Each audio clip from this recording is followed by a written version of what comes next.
안녕하세요. 백두산 금융연구소의 백두산입니다. 8월 19일 금요일 오후 4시 6분입니다. 어젯밤 미국 증시는 비교적 괜찮은 모습을 보이긴 했습니다. 근데 여기에 대한 해석은 제가 제한적으로 했죠. 일단 그 전일 급락한 게 있기 때문에 지금 0.2% 상승 마감을 했는데 이 상승 마감이 이 하락세를 극복하지 못해서 더 죽기 위한 멈춤이냐 아니면은 이게 하반 경직성 확보를 해서 더 위로 올라가겠다는 거냐 아직까지는 알 수가 없다라는 이야기를 오늘 아침에 드렸죠. 그래서 미국 증시 자체는 분위기가 뭐 일단 중립적이다 뭐 요 정도로 딱히 시장 분위기에 악재는 아니었다 요 정도로 일단 생각을 하고 넘어가면 괜찮을 것 같아요. 근데 이 어젯밤에 있었던 또 다른 재밌는 사실 중에 하나는 더욱더 미국 증시보다 더욱더 중요한 거는 달러 인덱스가 어딘가 저항을 막 넘어갈랑 하다가 넘어갔다라는 거죠. 달러 인덱스가 어제부로 조정을 끝내고 다시 상승 랠리에 시동을 걸었다라는 게 어젯밤의 움직임의 좀 중요한 점이라고 할 수가 있겠어요. 그리고 달러가 올랐음에도 불구하고 원자재들이 막 랠리를 시작하고 있다는 것. 물론 천연가스는 어제 하락 마감을 하긴 했지만 일단 뭐 구리라든가 국제유가라든가 이런 친구들이 달러 강세에도 불구하고 올라갔다라는 게 인플레에 또 다른 부담을 줄 수도 있다라는 점, 이런 점 정도 생각을 해볼 수가 있겠습니다. 인플레 우려가 심각한 상황에서 원자재가 오르고 있는 게 시장 분위기에 좋은 영향을 미치긴 어렵겠죠. 또 그리고 달러 인덱스가 상승을 한다는 것 자체가 이 금융시장의 위험 자산들의 결코 좋은 신호는 아닐 겁니다. 이런 점들이 좀 시장의 부담이었다라는 거. 미국 증시가 중요한 게 아니고 달러가 올랐고 원자재가 올랐다라는 게 좀 제가 봤을 때는 어제 미국 증시에 어젯밤 있었던 일들이 좀 중요한 게 아닌가 싶습니다. 여기에 더해서 연준 총재들이 몇 명 나와가지고 인플레가 심각하다라고 이야기했던 것도 일부 악재로 받아들일 수 있긴 할 거고요. 뭐 일단 그래서 그런지 어째서 그런지 일단 이 아시아가 전반적으로 안 좋은 모습을 보였고 현재 유럽도 부정적인 모습을 보이고 있습니다. 사실 근데 이제 이 오늘 장중의 분위기는 뭐 그다지 나쁘지는 않았던 것 같아요. 제가 뭐 계속 보고 있지는 않았지만은 대략적으로 한 번씩 이렇게 핸드폰으로 살짝 본 결과는 오늘 오후까지 분위기 그렇게 나쁘지 않았단 말이죠. 근데 이 장 막판쯤에 좀 분위기가 좀 굉장히 안 좋아진 것 같다라고 이렇게 일단 이야기를 좀 드릴 수가 있을 것 같아요.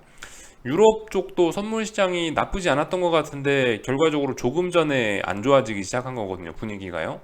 왜 그럴까라는 거를 좀 찾아봤는데 이 독일에서 한국장 마감하기 전에 한국장 열려 있는 상황에서 독일에서 물가 지표가 발표가 됐는데 이게 상당히 쇼킹했다라는 거죠. 이게 발표되고 나서 시장이 좀 다시 충격에 빠지고 있습니다. 그래서 뭐 어젯밤 미국이 어쨌네 이런 것도 물론 시장에 영향을 미치고 있겠지만은 그와 더해서 조금 전에 발표된 이 독일의 물가 지표가 시장에 지금 큰 충격으로 새롭게 다가오고 있다라는 점, 좀 알고 넘어가야 될 것 같습니다. 여기 보시면 요게 발표가 된 거예요. 일단 다양한 지표들이 있었습니다. 근데 일단 뭐 영국에서 발표된 이런 지표들은 뭐 별로 그렇게 우리가 신경 쓸 만한 게 아닌 것 같고, 왜냐하면 이 독일 지표가 워낙 충격적이었기 때문이죠. 예. 물론 영국에서 발표된 이런 지표들도 그다지 뭐 긍정적인 것만은 아닙니다. 대부분 좀 뭐 소매 판매 이런 게 마이너스가 나오고 있고, 예, 그죠. 핵심 소매 판매 이런 것도 마이너스, 뭐 그냥 소매 판매도 뭐 0.3 정도니까 뭐 그럭저럭 잘 나오긴 했는데 아무튼 뭐 이런 게 중요한 게 아니고 지금 독일 물가 지표가 충격적으로 나온 게 가장 이게 일단 요게 핵심이다라는 거죠. 좀 내용을 살펴봐야 되긴 할 것 같아요. 독일 PPI인데 생산자 물가 지표가 이게 그 MOM이죠. 이게 그러니까 전년이 아니고 지난달에 비해서 5.3%가 급등을 했다는 겁니다. 이거는 상당히 심각한 이야기죠. 그러니까 이게 뭐냐? 이 증가한 PPI가 올라가는 속도가 엄청나게 빨랐다는 걸 이야기하는 값이죠. 5.3이 나왔어요. 물론 이 독일 같은 경우는 생산자 물가 지표가 이게 한 번씩 이 MOM 이 값이 한 번씩 5%를 찍는 일이 있긴 있었는데, 근데 이제 5% 찍는다는 게 장난이 아니긴 하죠. 예전에도 여러 번 있긴 있었지만 이번에 나온 값은 5.3이라 가지고 거의 뭐 세계 기록 수준의 버금가는 그 정도 값인 거고요. 이것 때문에 좀 시장이 좀 충격을 좀 많이 받지 않았나 싶습니다. 생산자 물가 지수가 올라가는 속도가 장난이 아니네라는 거. 평상시 5%도 봤지만 5.3이나 나왔으니까 인플레 우려가 더욱더 새로운 레벨로 다가오는 거죠. 그래서 좀 시장에 충격을 먹은 것 같아요. 그리고 이 전년 대비 YOY 요걸로 봐도 이 보시면 37.2가 나오니까 장난이 아니죠. 이거 보시면 인플레이션이 무슨 장난이 아닙니다. 물론 이 독일 같은 경우 CPI는 그럭저럭 안정적이에요. CPI 같은 경우는 영국에서 한 10% 나왔고 미국에서 한 9%, 8%대 나오고 있죠. 근데 독일 같은 경우는 7.5%니까 생각보다 PPI에 비하면 CPI는 양호한 편이긴 한데, 근데 이제 PPI 같은 게 저렇게 높게 나오면 아무래도 CPI 같은 것도 조만간 같이 따라 올라갈 가능성이 있지 않겠습니까? 그죠? 이거는 한참 뒤에 발표됩니다. 요거는 8월 말, 8월 30일 날에 발표 예정이네요. 독일 CPI는요. 아무튼 이게 중요한 게 아니고 요렇다라는 거. 독일 생산자 물가지표가 나왔는데 충격적이라는 겁니다. 무슨 인플레이션이 35%막 이렇게 나오고 있어요. 37% 나오고 있죠. 그러니까 이게 이런 걸 보면서 우리가 알 수 있는 게 인플레라는 재료가 이게 단물이 다 빠진 재료가 아니라는 겁니다. 여전히 우리 주변에서 영향을 시장에 밀접하게 주고 있는 그런 재료라는 거죠. 인플레 아직 소화도 안 됐는데 인플레 다 끝난 것처럼 시장이 지금까지 반영한 측면이 없지는 않습니다. 지난 두 달간 미국 증시가 세차게 오르면서 마치 인플레가 끝나고 긴축이 끝난 것처럼 그런 식으로 반응을 했는데 거기에 대한 대가를 지금 조금씩 치룰 때가 오는 게 아닌가라는 생각이 좀 조심스럽게 들고 있어요. 그래서 이제 이 상황에서 바로 봐야 되는 게 뭐다. 뭐 독일의 물가지표가 뭐다. 물가지표가 어떻게 나왔다라는 거 자체가 중요한 게 아니고 그 물가지표로 인해서 9월 달에 미국이 인플레를 잡기 위해서 긴축을 얼마나 빨리 할 거냐가 사실 그게 핵심인 겁니다. 결과적으로요. 그래서 저 지표가 나오고 나서 43%까지 75bp 인상 확률이 많이 높아지고 있습니다. 여기서 이제 지표 삐끗삐끗 잘못 나오면 진짜 9월 달에 75bp 올라가면서 시장이 좀 많이 충격을 받게 되는 거예요. 지금 말씀드렸다시피 증시가 이미 두 달째 이렇게 올라와 있는 상황이기 때문에 여기서 지금 75bp를 인상한다라고 결정이 나버리면은 물론 한 달 뒤입니다. 지금 당장이 아니죠. 한 달 뒤인데 이때 만약 이렇게 결정이 나면은 좀 심각한 타격을 받을지도 모르겠어요. 이런 점은 생각을 해봐야 될 겁니다.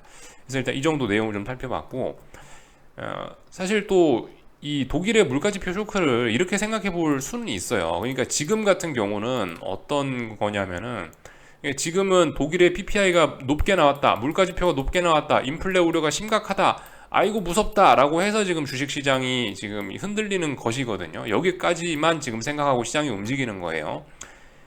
만약에 근데 이제 만약에 여기서 유럽 중앙은행이 튀어나와가지고 야 독일의 물가지표가 장난이 아니니까 우리도 빅스텝 한다, 우리도 자이언트 스텝 한다라고 하면은 그러면 시장의 분위기는 또 좀 달라질 수가 있습니다. 뭐 물론 지금이 이 어떤 경기 침체 우려가 있는 상황이기 때문에 물론 꼭 이렇게 되라는 법은 없습니다만은 이 유럽에서 빅스텝이나 자이언트 스텝을 해갖고 우리도 공격적으로 긴축을 해서 인플레를 잡을 거야 라고 이야기를 하면은 당장 생겨날 수 있는 변화가 뭐냐면은 달러 인덱스가 약세로 전환될 가능성이 있다는 거죠. 요거 우리 생각을 해봐야 돼요. 지금 이제 이 물가지표 이야기 나왔어요. 물가지표 나왔는데 이제 유럽 중앙은행의 반응이 더욱더 중요할 겁니다. 아직까지는 물가가 높게 나왔네, 인플레가 무섭네 라고 해서 지금 위험자산들이 흔들리고 있는 건데 여기서 이제 유럽 중앙은행이 이야기 잘 하면은 이게 어쩌면 다시 주식시장에는 호재 혹은 어쨌든 단기적으로는 좀 더 긍정적인 흐름을 만들어낼 수 있는 그런 요인도 될 수 있다고요. 말씀드렸다시피 유로존이 강하게 긴축을 하면 달러 인덱스가 좀 내려올 수 있거든요. 근데 이렇게 할 수 있을지는 아직 잘 모르겠고 이런 부분은 좀 지켜봐야 될 부분이긴 합니다. 아직까지는 단순히 긴축 우려에 반응해서 시장이 하락하는 단계인 거고 이 유럽 중앙은행에서 빅스텝이나 뭐 이런 이야기 나오면 시장 분위기는 일부 위험자산 선호에 더 도움이 될 수도 있다라는 점 생각해 보긴 해야 되겠어요. 물론 근데 말씀드렸다시피 경기 침체 우려 이런 게 있기 때문에 이런 거 가능성이 나오면 이탈리아와 독일의 금리 스프레드 이런 것들 잘 찾아보면서 어떤 경기 침체 우려 가능성 이런 것도 우리가 생각해 볼 필요가 있고 그런데 하여튼 일단은 아직까지는 시장은 여기까지 진행되고 있으니까 저도 일단 여기까지만 이야기하고 오늘 한국 증시하고 뭐 미국 증시하고 이런 이야기를 좀 풀어 나가도록 하겠습니다. 오늘 일단 아시아 증시 전반적으로 좀 한번 살펴볼게요. 오늘 아시아 증시 전반적으로 안 좋았죠? 아시아 증시 마감하기 직전에 독일에서 물가지표가 저렇게 나오면서 장 막판에 분위기가 급속히 좀 안 좋아졌어요. 그래서 전반적으로 좀 내용을 살펴보자면은 뭐 일단 일본부터 볼까요? 일본 같은 경우는 이런 모습입니다. 제가 이 말씀을 드렸던 게 어제 이제 주로 말씀을 드렸던 게 지금 증시가 이게 이렇게 바로 한 번에 꺾이진 않을 수도 있다. 이 위쪽에서 고점을 확인하는 과정이 필요하다라는 이야기를 드렸는데 일단은 오늘 전반적으로 이런 고점을 확인하는 모습, 저항을 누적시키는 모습들이 일제히 나타나고 있어요. 그러니까 일본 증시 같은 경우는 지금 보시면 중요한 매물대의 부근에 와서 매물대에 급등을 하고 나서 매물대까지 급등해서 도달한 다음에 훅 빠졌었는데 이 18일 날요. 8월 18일 날 훅 빠졌었는데 오늘 재차 갭상승 출발하면서 여기에 저항이 있음을 여기에 고점이 여기가 무거운 저항이구나라는 걸 재차 확인을 하고 있습니다. 그래서 오늘 하락폭은 얼마 안 되죠. 사실상 약보합이라고 봐야 되는 건데 근데 이거는 낙폭에 비해서 분위기가 훨씬 더 안 좋게 해석이 돼야 되는 것은 맞습니다. 그래서 일본 증시가 저항을 확인하면서 잘 안 빠지고 있는데 이렇게 잘 안 빠지고 버티는 모습이 오히려 일본 증시의 미래에는 더 안 좋을 수도 있다는 거 우리가 좀 생각을 해봐야 돼요. 지금 일본 증시는 어딘가에 있는 저항 혹은 뭐 고점 테스트, 고점을 만드는 변곡의 패턴 이런 것들을 만들고 있을 가능성이 있습니다. 그래서 좀 잘 봐야 된다는 점. 달러가 강했다는 거 그죠? 하여튼 달러가 강하니까 지금 오늘 전 세계 증시가 흔들리고 있다 이렇게 보는 것도 틀린 이야기는 아니죠. 하여튼 달러가 강하니까 일본 증시도 뭐 저렇게 되고 있다라는 점 정도 가볍게 보고요.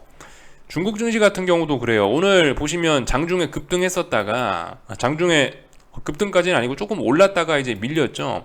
올랐다가 밀렸습니다. 올랐다가 밀렸다는 게 뭐냐? 위쪽에 저항을 다시 한번 확인을 했다라는 거예요.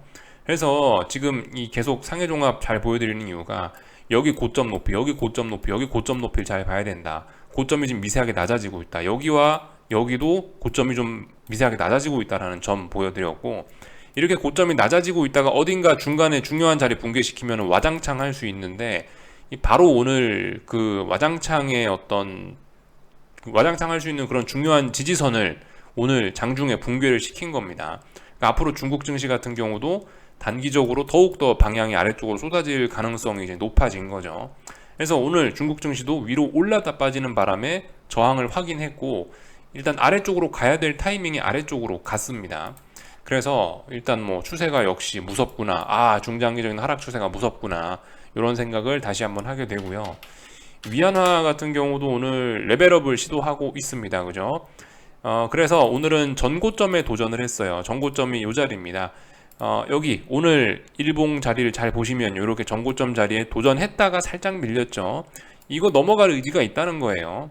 지난번에 있는 이 자리를 넘어가는 것처럼 그렇게 힘든 저항은 아니라고 말씀드렸죠. 그러니까 조만간 탄력적인 흐름 기대할 수 있는 자리입니다.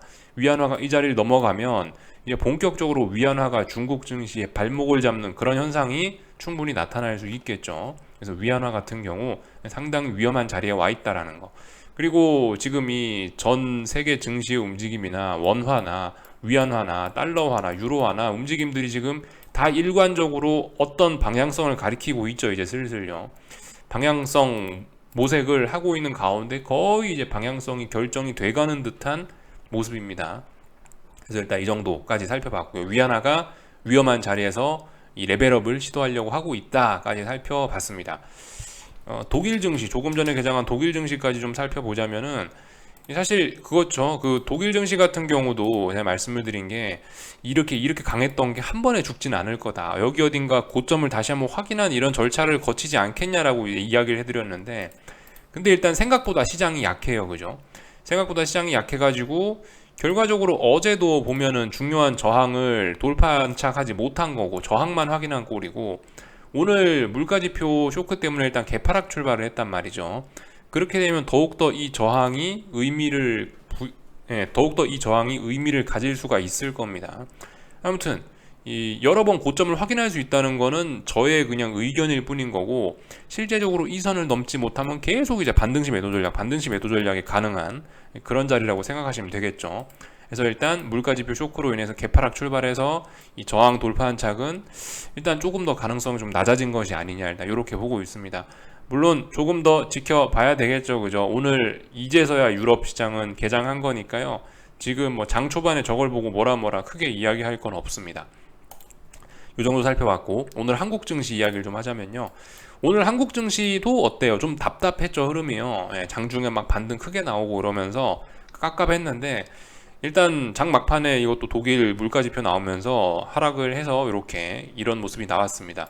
한국 증시도 결과적으로 어떤 그 천천히 고점에 대한 저항을 누적하는 행위, 아니면은 어떤 뭐 변곡의 패턴을 만드는 것들을 진행하고 있는 거예요, 지금. 그러니까 지금 시장은 당장 급락하기는 어려울 수 있습니다. 왜냐하면 당장 급락을 하기에는 아직 어떤 하락에 대한 준비나 이런 거를 지금 하는 과정이기 때문에, 뭐든 어떤 준비 과정이 필요한 거거든요. 준비가 안 되고 급속히 급락을 해버리면 그거는 조정 혹은 눌림밖에 안 돼 버릴 경우가 많은데, 아무튼 지금 같은 경우는 말씀드리지만 이게 지금 당장 변동성을 확대시키고 대폭락을 할 그런 자리까지는 아닌 것 같고, 이제서야 방향성이 전환되느냐 마느냐 정도를 고민하고 있는 자리이기 때문에 이렇게 변동성이 좀 작고 답답한 모습 보이는 게 좀 자연스러운 거고요. 그래서 조금 여유를 좀 가지셨으면 좋겠고, 하여튼 한국 증시 같은 경우는 지금 굉장히 지금 안정적으로 잘 빠지고 있는 겁니다. 이런 모습이 주식 들고 계신 분들이나 상승을 보시는 분들께는 아이 그래 오늘 얼마 안 빠졌네 라고 생각할 수 있겠지만, 이런 게 오히려 더 치명적인 거라고요.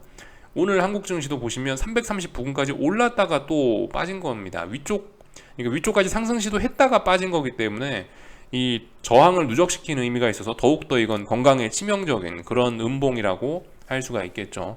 차분차분하게 저항을 누적시키면서 빠지고 있습니다. 그래서 뭐 딱히 할 말은 없고요. 그죠? 그러니까 지금 상황에서 예를 들어 시장이 폭락을 해갖고 풋옵션이 장대 양봉이 빡 튀어나오잖아요. 여기서 장대 양봉 이렇게. 그러면 뭐예요?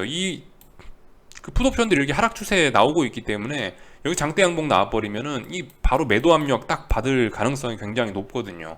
그러니까 지금 같은 경우는 이 어떤 하락을 보시는 분들 입장에서 이제서야 좀 추세 전환하는 과정이기 때문에 천천히 움직이는 게 더 좋을 수 있다라는 거. 근데 이제 그 와중에 콜옵션들은 이미 뭐 맛이 많이 가고 있어서 하여튼 시장이 좀 많이 타격을 받았습니다. 330이란 자리 중요하게 보시고, 하여튼 반등시 매도 전략 계속 해보시면 괜찮을 것 같아요. 코스닥 같은 경우도 뭐 오늘 그죠, 위쪽으로 저항을 확인하고 나서 이제 빠졌다라는 게 심각한 점인 거고요. 반등시 매도 전략입니다. 이제 그냥 반등시 매도 전략. 누가 봐도 반등시 매도 전략이에요. 고점과 고점 낮아지고 저점과 저점 낮아지니까 반등시 매도 전략입니다.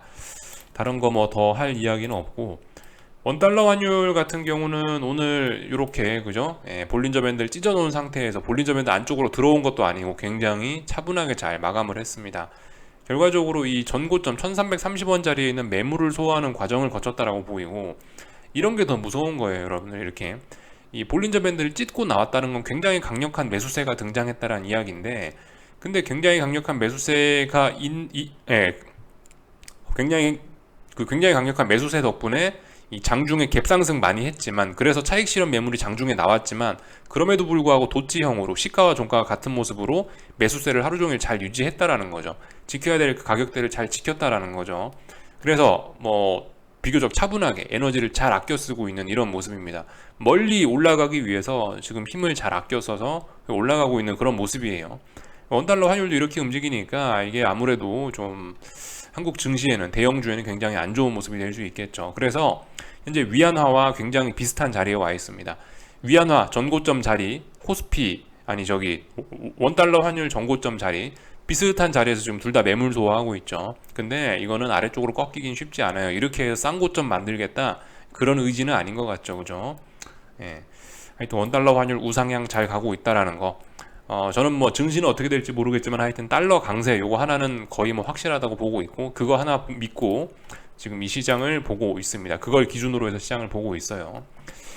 하여튼 뭐 삼성전자 이런 거 중요한 저항 자리 66,600원 다시 붕괴되면 심각할 수 있죠. 아직 붕괴는 되지 않았으니까 뭐 그럭저럭 시장이 버티고 있다라고 생각합니다.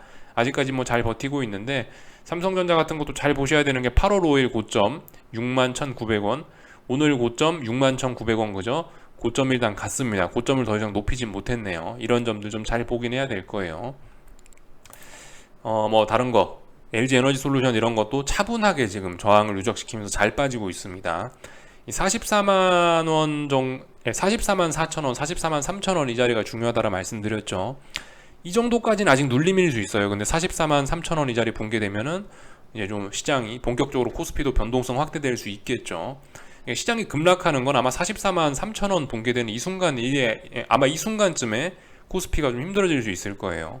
삼성전자도 6만 600원이 붕괴되는 그런 순간이 아마 코스피가 힘들어지는 그런 순간이 될 수 있을 거고요. 그래서 한국 증시에 관련된 이야기 좀 간단하게 해봤습니다. 하여튼 조금 전에 이제 유로존이 아니죠. 독일에서 물가지표가 발표가 됐는데 이 유로존 그 유럽 중앙은행에서 이제 긴축적인 이야기를 하느냐 마느냐, 제가 이야기한 대로 이게 긴축 우려만 나와서 시장이 빠지느냐, 아니면은 유로존에서 빅스텝 이런 이야기를 하면서 다시 달러가 약세로 전환될 수 있느냐, 이런 가능성을 일단 좀 잘 보시면 좋을 것 같은데, 아직까지 유럽 중앙은행에서는 특별한 이야기는 없는 것 같고요. 일단 이런 것들 잘 보셔야 되겠습니다. 일단 환율 같은 거 잘 보셔야 돼요. 여기서 어쨌든 저는 달러 강세가 계속되고 이 유로화가 계속 아래쪽으로 죽을 것 같긴 한데, 근데 오늘 뭐 PPI, 독일 PPI를 재료로 해서 유럽 중앙은행에서 뭐라 하면은 다시 한번 여기서 쌍바닥 만들려고 시도도 할 수 있기 때문에 그런 부분 좀 잘 봐야 됩니다. 오늘 그래서 오늘 미국 장중에 달러가 계속해서 올라간다라고 한다면 그냥 단순히 긴축 우려가 심해가지고 위험자산들이 박살난다라고 해석할 수가 있을 거고요. 만약에 이제 오늘 달러가 미국 장중에 내려온다, 그리고 유로화가 다시 올라간다라고 한다면은 이 어떤 유로존의 긴축 우려 이런 것들이 나와서 달러가 약세로 전환되는구나, 이렇게 되면은 시장이 좀 강할 여지가 있습니다. 이런 달러 인덱스의 움직임을 기준으로 해서 여러분들이 좀 시장을 보셨으면 좋겠어요. 물론 제 생각엔 이 긴축 우려와 위험자산에서 도망가자라는, 위험자산 팔고 도망가자라는 이런 게 오늘 밤에 메인 분위기일 것 같긴 한데, 혹시나 모르죠, 그죠? 유럽 중앙은행에서 긴축 세게 한다라고 하면은 달러가 약세로 꺾이면서 다시 주식시장이 일부 좀 하방 경직성을 만들 수 있는 요인도 있으니까, 이런 거 달러의 움직임, 유로화의 움직임을 보면서 이 시장의 반응을 좀 같이 생각을 해보셨으면 좋겠다라는 거 말씀을 드리고요. 지지와 저항은 같은 자리입니다. 미국 증시 지지와 저항. 오늘 4280 S&P 그 자리 지지력 테스트 할 거고요. 붕괴되면 반등시 매도 전략 할 수 있다는 거. 오늘 낮에 조금 전에 말씀드렸다시피 전 세계 증시가 일본이고 중국이고 한국이고 뭐 독일이고 간에 전반적으로 다 어떤 저항을 확인하고 있다라고 말씀드렸죠. 그러니까 시장이 꺾이려면은 고점을 확인하는 여러 가지 패턴들이 나올 수가 있는데, 이런 것들을 만드는 과정을 오늘 뭐 일본 증시, 뭐 한국 증시, 중국 증시 등등 보여드렸다고 이야기를 했는데, 미국 증시도 오늘 그런 거 만들 수도 있습니다. 그런 거 하면서 이 4280에 대한 지지력 테스트 잘 보시면 될 거고요.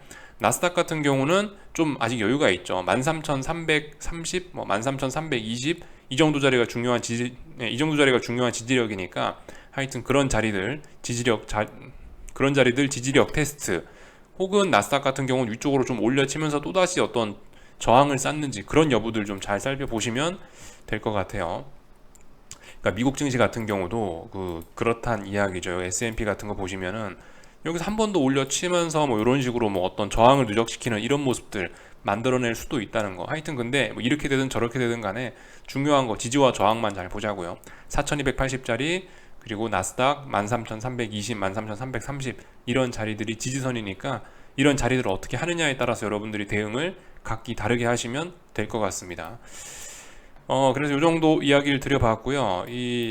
아직까지는 이 독일 물가지표 쇼크로 인해서 그냥 단순히 위험자산 회피, 긴축 무섭다, 이 정도까지 반응만 하는 것 같아요. 아직까지는요, 그죠? 달러 강세 나오면서 유로화 약세 나오면서 기름값 떨어지고 구리값 떨어지고 전 세계 증시들 떨어지는 거 보니까 일단 그런 모습인 것 같습니다.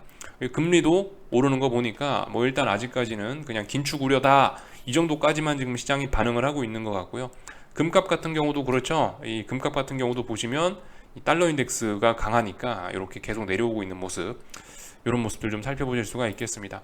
하여튼 어제 천연가스 설명을 드렸는데, 천연가스가 결과적으로 독일 CPI를 저렇게 만드는 어떤 하나의 요인이 또 되지 않았나 싶기도 합니다. 하여튼 천연가스도 지금 굉장히 중요한 자리에 있으니까 조금 좀 집중을 해 보시고요. 여기까지 하겠습니다. 궁금한 거 리플 남겨주시고, 한 주간 수고들 많으셨습니다. 월요일날 뵙도록 하겠습니다. 여기서 마치겠습니다.